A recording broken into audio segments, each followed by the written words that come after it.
Britain's royal palaces. Majestic. It's absolutely dripping in history. Luxurious. The White Drawing Room at Buckingham Palace is like a scene from a Disney film. And packed to the rafters with incredible secrets. Secrets that the royal family would much prefer not to be made public. From royal courtships to royal births to royal marriages and scandals, the palaces have played host to all of that.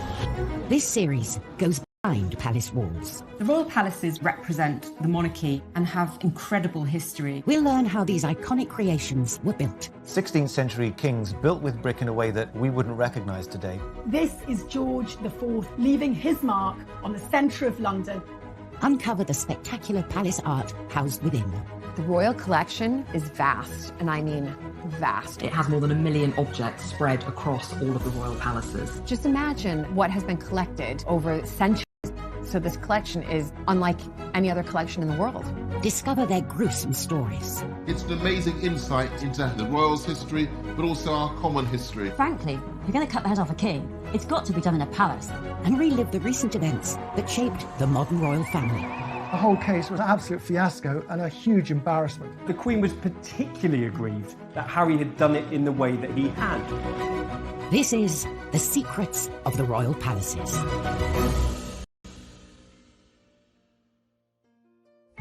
This time, we reveal the troubles behind the tribute to one of Kensington Palace's most famous residents.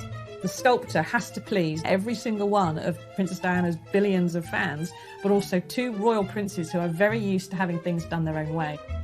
The epic story behind Windsor Castle's origins as we uncover its ancient kitchen secrets.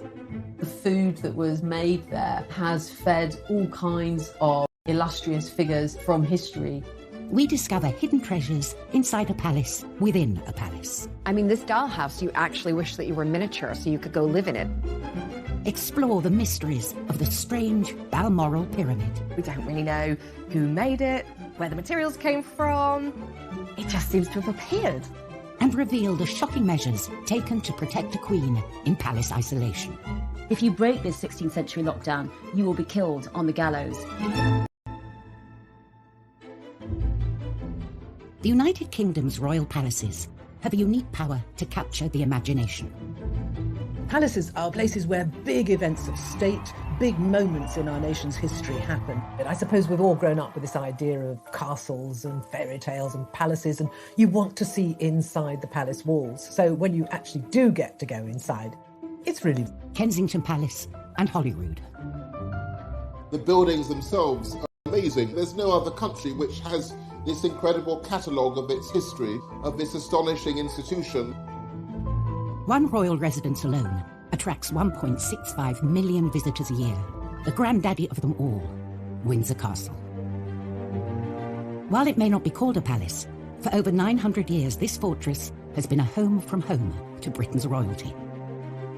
Windsor Castle is the largest occupied castle on the planet. I think it's just the most astonishing physical edifice, the way it sits in the landscape, the way it rises up the hill. This vast royal home comprises 951 rooms, including 225 bedrooms, and covers some 13 acres. And its look is straight out of a picture book. It's like when you grow up and you dream of castles, you can't help but think of Windsor Castle. Windsor's fairy tale look is thanks to a monarch obsessed with myths and legends, Edward III, who came to the throne in 1327. Edward modelled himself on the once and future King Arthur. We know him as a myth, but to those in the Middle Ages, he was very real. Basically, everyone thought that Windsor had been anciently founded by King Arthur, and Edward tried to capitalise on that by making it the centre of knightlyhood, of chivalry. But Windsor Castle had been neglected by the previous reign and was no Camelot.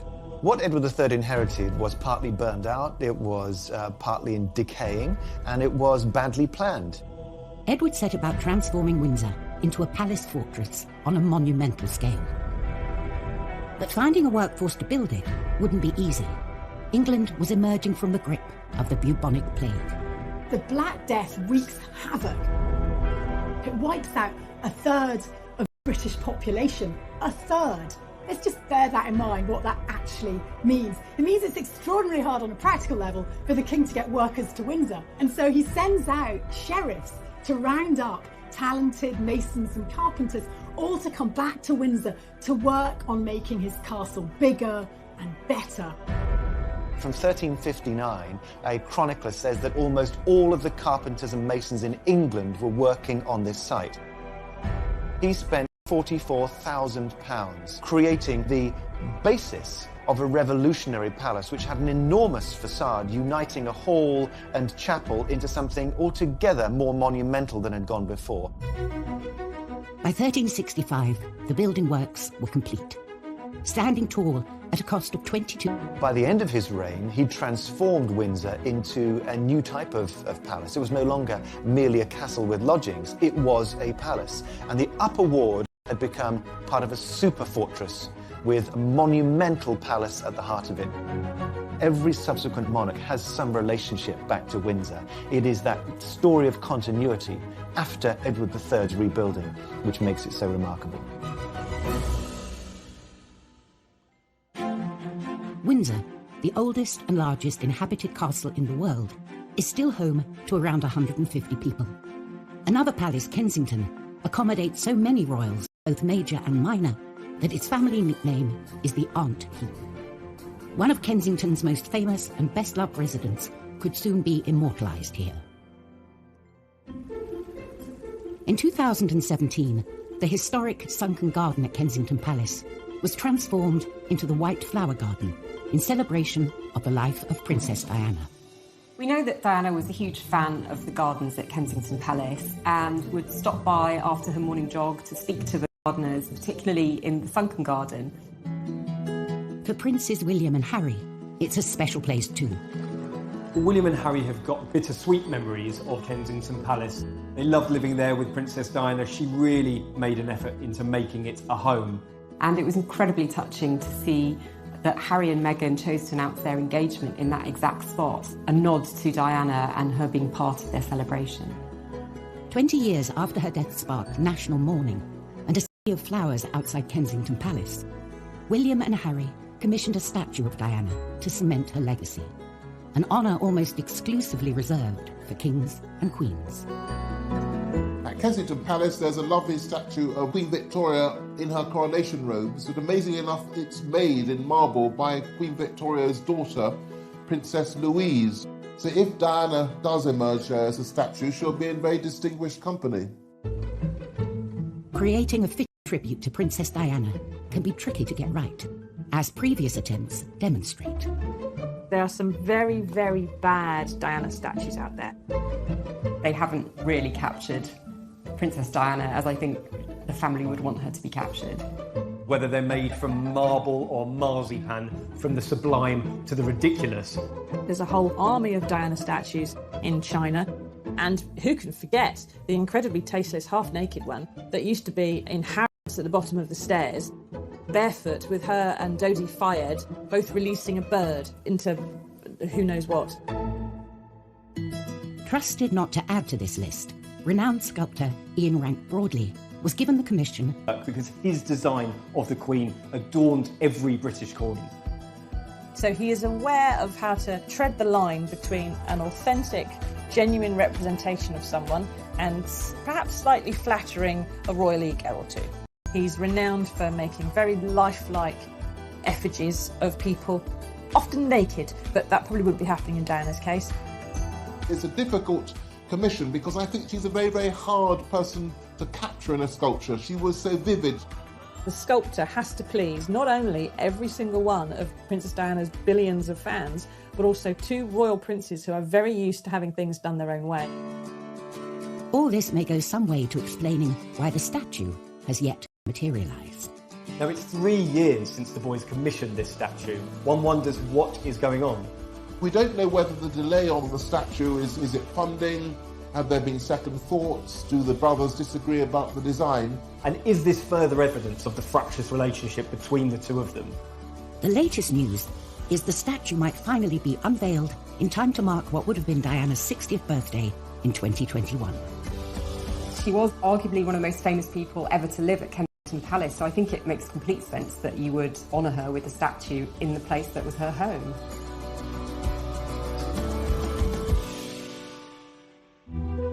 Coming up in Secrets of the Royal Palaces, palace doctors only make things worse for one unfortunate queen.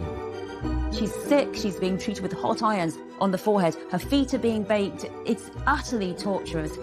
And inside the infamous Sandringham Summit, what really happened? They wanted to get as private as possible. They didn't want anything being leaked to the press.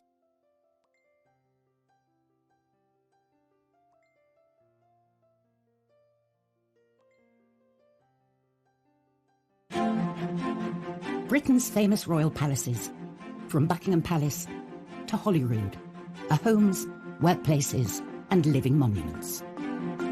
The royal palaces really help represent the monarchy and the stability and longevity. You have centuries of tradition, priceless artefacts, and I think we're very lucky to have them. Windsor Castle has been home to 40 monarchs and has stood for almost 1,000 years. In 1992, a devastating fire broke out, burning for 15 hours and tearing through 115 rooms.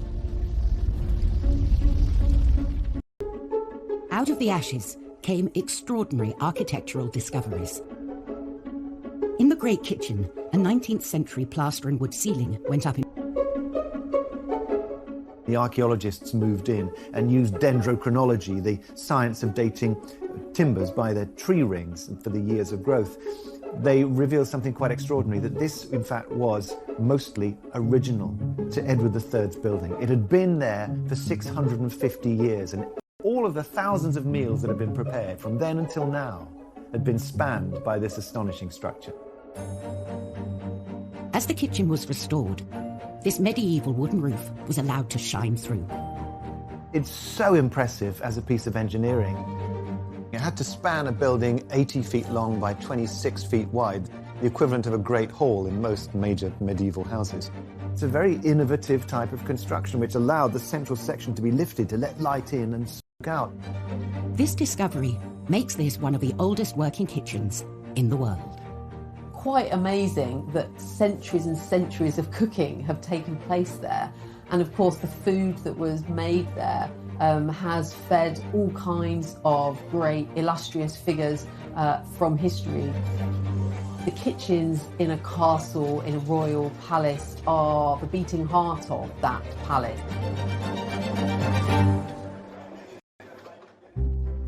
The kitchen itself measures over 2,000 square feet, and throughout history, it's been surrounded by a warren of larders.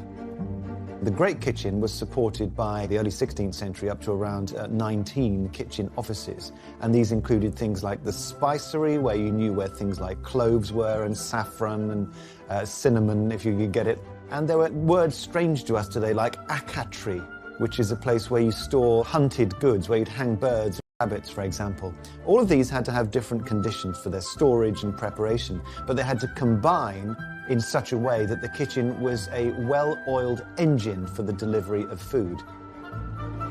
Today's kitchen reveals snippets of its long history, from its medieval roof to the copper pots dating back to the reign of George IV 200 years ago. And as it has done throughout history, it is still preparing banquets to be served in the nearby St. George's Hall. I don't think we can underestimate just how incredible, really, it is to know that these kitchens, which are still so relevant today, this idea of the royal family evolving with us and that journey through food being witnessed over a period of centuries. So staggering stuff. The Windsor Castle kitchens catered for the fairy tale wedding of Harry and Meghan, serving seasonal British food to 600 guests.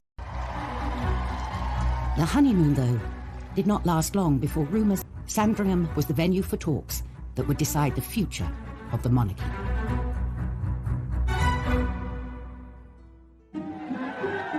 Christmas at Sandringham, the Queen's winter residence, is a royal tradition. But in 2019, Harry and Meghan spent the holidays abroad. If you received an invitation from the Queen to come for Christmas, you just don't turn it down. It's accepted that, of course, you will go. All of these rumblings of discontent in the press suddenly seem to be given some credence by the fact that the couple weren't there for Christmas. 2 weeks later, Harry and Meghan released a statement that shocked the family and the world. They were to step back from their royal duties. They basically held a gun to the Queen's head. It really did threaten the very fabric of the monarchy. This was an extraordinary move, unprecedented in the Queen's reign. We very rarely get an insight into the Queen's personal feelings about anything, and yet there were briefings explaining that the Queen felt hurt and upset. They wanted to try and present a united front, and that united front was crumbling faster than the Berlin Wall. The Queen summoned the family. The Sandringham summit was set for the 13th of January. The world's press assembled. The Queen is known for being a cool and a calm head in a crisis, and I think certainly by holding the meeting at Sandringham, it was very much on her terms. The Sandringham summit was the Queen acting as grandmother first of all, and Queen second, I think, trying to bang their heads together and sort it out. There was a notable absentee. One person who wasn't in the room was Prince Philip, with a lot of people suggesting that he wasn't there because he was so angry that Harry had threatened the fabric of the family. He saw it as a dereliction of duty. Harry was a favourite of his. They had a very deep bond between them. He had taken Harry under his wing after Diana had been killed. Meghan was also conspicuous in her absence. She was in Canada and scheduled to dial in. But then certain aides started saying that there may have been a problem with the Wi-Fi in that particular room, which sounded like the perfect excuse for her not being on the call. Apparently, she did speak to Harry several times during the day, but she didn't take direct part in the meeting. The Queen wanted absolute privacy and chose the secluded Long Library, the location of her first televised Christmas address. Only a handful of key right-hand men and women. In fact, Harry had 2 private secretaries with him. Household staff, though, were banished. The Queen apparently instructed all of her staff to kind of keep to the other side of the house. They wanted to keep it as private as possible. They didn't want anything being leaked to the press. The summit was scheduled for 2 p.m, in between 2 other key events, lunch and afternoon tea. The Queen was acutely aware that tensions were running high. The Queen always pauses for tea at 5 o'clock, and I think it was probably quite a clever way of making sure that the meeting couldn't actually run over. Nothing stops the Queen from taking tea and her cucumber sandwiches. At last, the stage was set for talks to begin.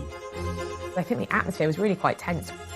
There had been a lot of discord, frayed tempers, high emotions. The Queen acted as proverbial peacemaker, really. William and Harry weren't speaking to each other. Well, they had to that day. She really was trying to find a way of accommodating what Meghan and Harry wanted. Harry said, well, we want to move to North America, but we want to keep all our charities and patronages and everything going here. And the Queen's senior advisors said, no, you can't have one foot in the royal family and one foot outside the royal family. That is not going to work. You have to decide. And so with some regret, Harry said, well, okay, we'll go then. This was Harry relinquishing his title, his military appointments, quitting the royal family for an independent life. For Harry, it was a bit of a shock because he discovered that it wasn't all going to be on his terms. After only 90 minutes, the summit was over, just in time for tea. And the royal family was forever changed. I know that the Queen was very saddened by the fact that they wanted out and they couldn't make it work to remain within the family. I'm sure William was devastated because he was saying goodbye to his brother, you know, his pal. It must have been utterly devastating. But Harry, I guess, had to do what he had to do. The Sandringham Summit was probably one of the most important meetings to have happened in the royal family. In many ways, Prince Harry was setting a precedent for the next generation of royals. If this works, then it may well be a blueprint for Princess Charlotte and Prince Louis and other royal children down the line of succession. In her 68-year tribulations at her palaces, some monarchs, though, have faced altogether more treacherous and deadly threats within them. Kensington Palace, beloved royal home since 1689, hides a guilty secret: the shocking ill-treatment of one of history's unluckiest monarchs. Queen Anne was the last of the Stuart monarchs, and she had a very hard life due to her health, but it was at Kensington Palace where she suffered the greatest at the hands of the doctors who were meant to make her better. Queen Anne suffered from obesity and gout, and was often unkindly described as homely by the court. Her husband, George, Prince of Denmark, was rather drunk, a bit of a bore, but he was quite a good husband. But the problem was that they simply couldn't have a child between them. She was pregnant at least 17 times and had many miscarriages, many stillbirths, many children who lived only a few hours after birth. Had Anne had one living child, I think she'd have gone down as a successful queen who was tormented by bad health. On the morning of 30th of July 1714, Anne was taken very ill. Her doctors say that her gout has travelled up from her leg, up into her nerves and into her brain. So they get these hot irons and they put these hot irons on her forehead, and they get these hot cups and they put them on the thigh to try and get rid of the gout. And they give her this really disgusting concoction to try and make her sick. It's utterly torturous. And she drifted off into death with no help from these doctors who should have been keeping her comfortable, looking after her. And one of her doctors, Dr. John Arbuthnot, said that he thought that no weary traveller could have wanted to rest more than she could, because she was simply exhausted by all her ill health.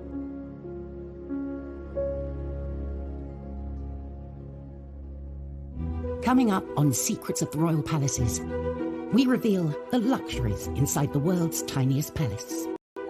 There are bottles of wine and champagne that are actually filled with real wine and champagne. So just in terms of the miniature wine collection, it's probably worth a fortune. And the incredible story behind grieving Queen Victoria's monument to her lost love. To put the whole of Albert in gold was very extravagant and somewhat controversial.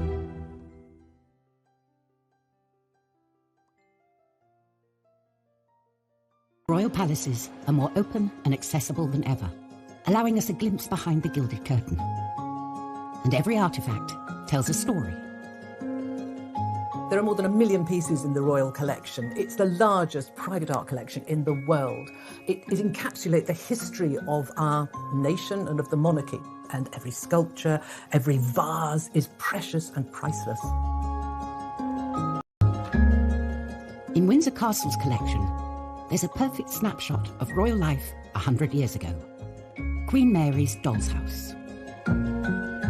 This is one of the most popular, best-loved objects in the whole of the Royal Collection.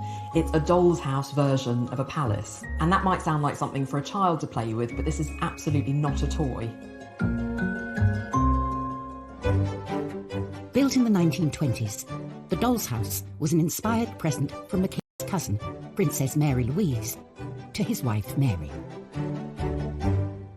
Queen Mary really enjoyed miniatures. She loved having these teeny tiny objects that were replicated from real items, but on a small scale. Showcasing contributions from 1,500 of the finest craftsmen and manufacturers of the day, this was not your average doll's house. When it's closed, it's already quite a big object. It's 5 feet tall, but when you open it up, it's completely astonishing. You almost don't know where to look first. There are more than 20 rooms. Instead of opening up from the front like a traditional doll's house does, the whole cellars, a garage, a vault, kitchens. It's simply the most spectacular doll's house anywhere in the world. Even more surprising, there's a drawer underneath that slides out with a perfect miniaturist garden inside.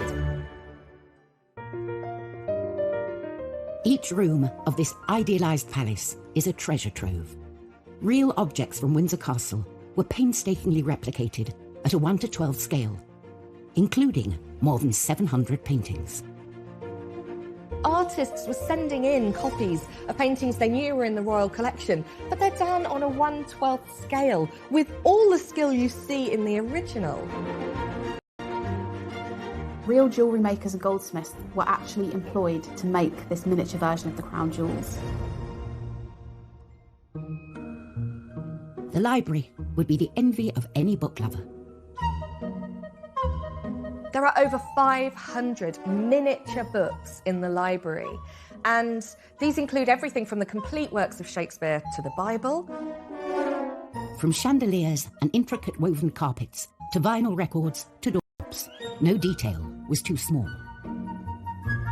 The tiny palace boasted luxury facilities the average Brit could only dream of in their own home, and they really worked. Electricity was installed throughout the house, controlled by minuscule little light switches. There was even a working lift, and there were taps that had proper hot and cold running water. Astonishingly, even the cellar was the real deal, stocked with over 1,200 mini bottles. There are bottles of wine and champagne that are actually filled with real wine and champagne. They were selected according to vintage. So just in terms of the miniature wine collection, it's probably worth a fortune. All of the pieces that we know of today are still working, and it's carefully cared for at Windsor Castle, where it remains on display today. I mean, this dollhouse, you actually wish that you were miniature so you could go live in it. Being safely tucked away inside a real-life palace, like Windsor Castle, is certainly appealing. Even more so in times of crisis. And when mortal danger threatens, the royals pull up the proverbial drawbridge. March 2020. As a deadly infectious disease swept the country, it was announced the Queen would self-isolate inside Windsor Castle. A move that echoed her namesake, Elizabeth I, who was forced to do the same some 470 years earlier. Bubonic plague in England. It's been circulating around Europe, but this is a particularly virulent and cruel strain. Elizabeth has only just recovered from smallpox, and now there's a possibility that she could die of plague. It's a brutal, miserable death. London is seen as the eye of the storm. Elizabeth has all these lovely palaces like Greenwich, or places like Richmond and Hampton Court. She decides none of those are far enough from the plague. Elizabeth flees to Windsor Castle, and every attempt is made to protect her there. They set up a gallows in Windsor.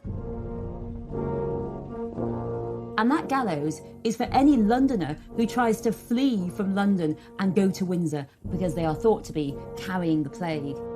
There's no breaking this 16th century lockdown, and if you break this 16th century lockdown, you will be killed on the gallows. And this actually works well. Elizabeth doesn't catch the plague, she is protected, and when the plague itself has subsided and many, many people have died, she can emerge and be queen once more.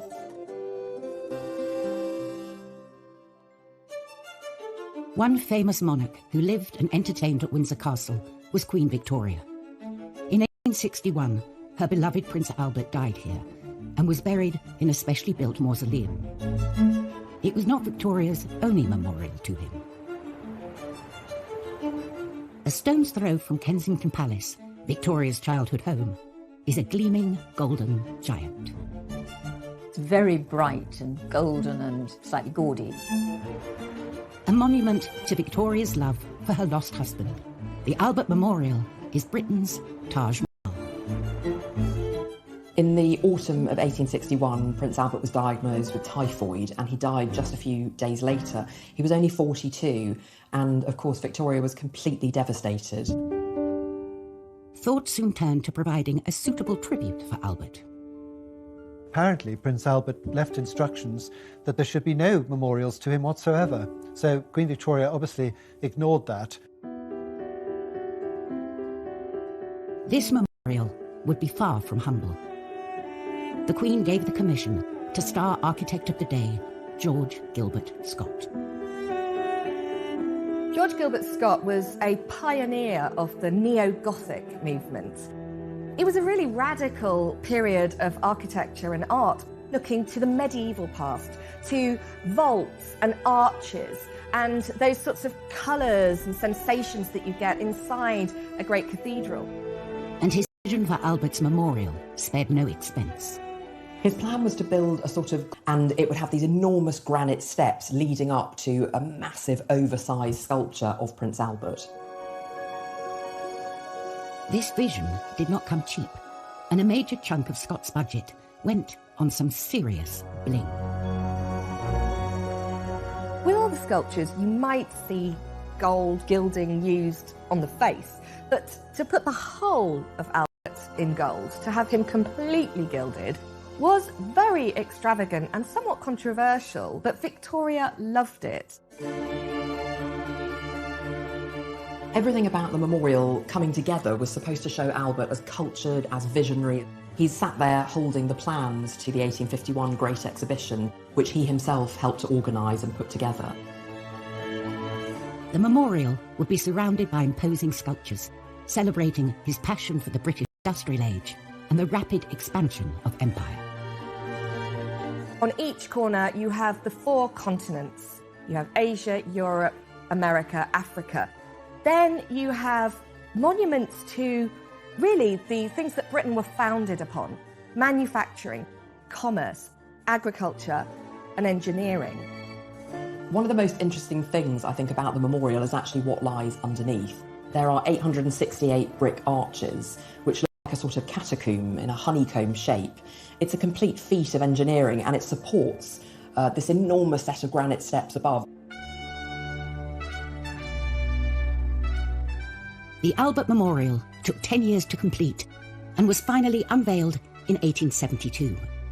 Coming in at the eye-popping cost of £120,000, around £14 million today, paid for by the government and public fundraising.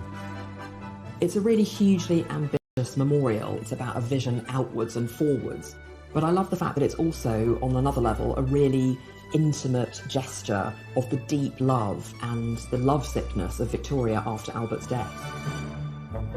Still to come on Secrets of the Royal Palaces, the other Albert Memorial, we discover the mysterious Balmoral Pyramid. It is really not what you would expect to see in the middle of the Scottish Highlands. And we reveal the secret structures of the chapel at Windsor Castle. There are no mistakes in this building. There's absolute refinement in the way that the bases of the columns produce shafts that rise through the architecture, around the vaults, and then back again. Kensington Gardens, once the private gardens of Kensington Palace, house the Albert Memorial, Queen Victoria's most lavish tribute to her late husband. 500 miles away, in the grounds of Balmoral Castle, Victoria commissioned an altogether more private and mysterious monument. It's like being immersed in a different world going up to Scotland. This was their patch where they could do things how they liked. Hidden beneath these trees lies something more at home in Egypt than the Highlands.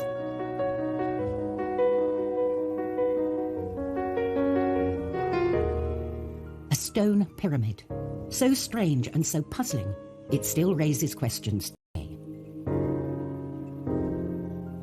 The mystery of the Balmoral Pyramid actually runs even deeper. We don't really know who made it, where the materials came from, when it was constructed exactly. It just seems to have appeared.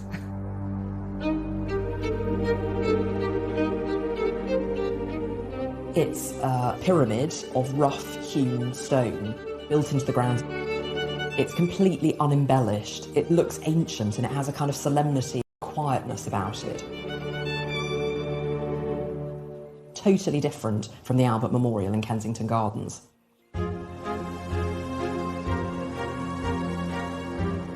The pyramid was built from granite in 1862, but other details are shrouded in mystery. We still don't know who built it or how. The inscription reads, "His broken-hearted widow, Victoria R., 21st of August, 1862. I think Albert would have loved the Balmoral Memorial, probably more than the Albert Memorial in London, because it's truer to this sense of his curiosity across time. The Balmoral Pyramid is apparently inspired by traditional cairns. Interestingly, this cairn isn't the only one on the estate at Balmoral. Cairns have been used to mark burial sites in Scotland since prehistoric times. Cairns have an ancient history. It's the idea of piling up stones one upon the other as a lasting memorial, and they have a particularly strong presence in Scotland. Victoria knew this. But Albert's cairn is one of a kind.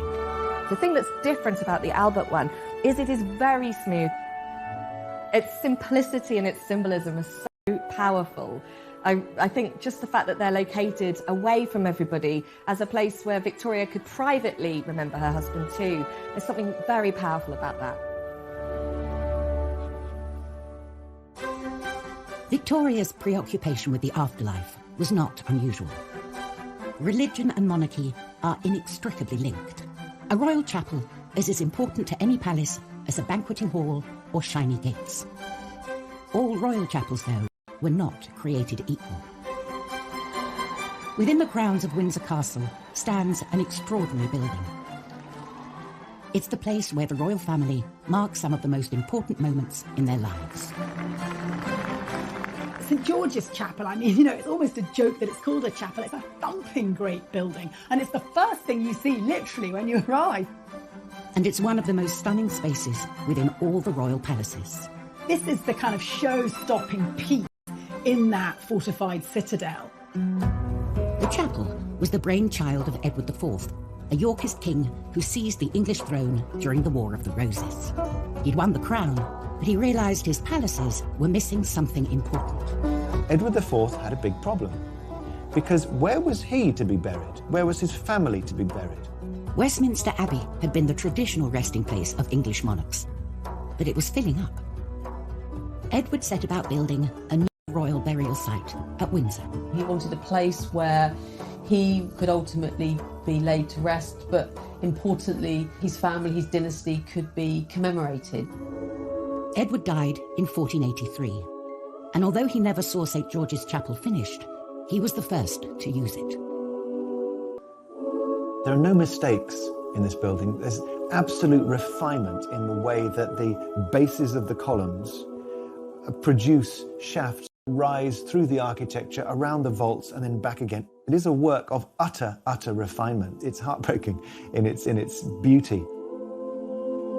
When the stained glass glowed and when the paint was fresh, it must have been like a boiled sweet. St George's Chapel is now the burial site of 10 monarchs. For the Queen, it's a deeply personal site. Both her parents and her sister Margaret lie at rest here. But this building is more than a mausoleum. For over 500 years, it's been a place where the nation can share in the royal family's joy.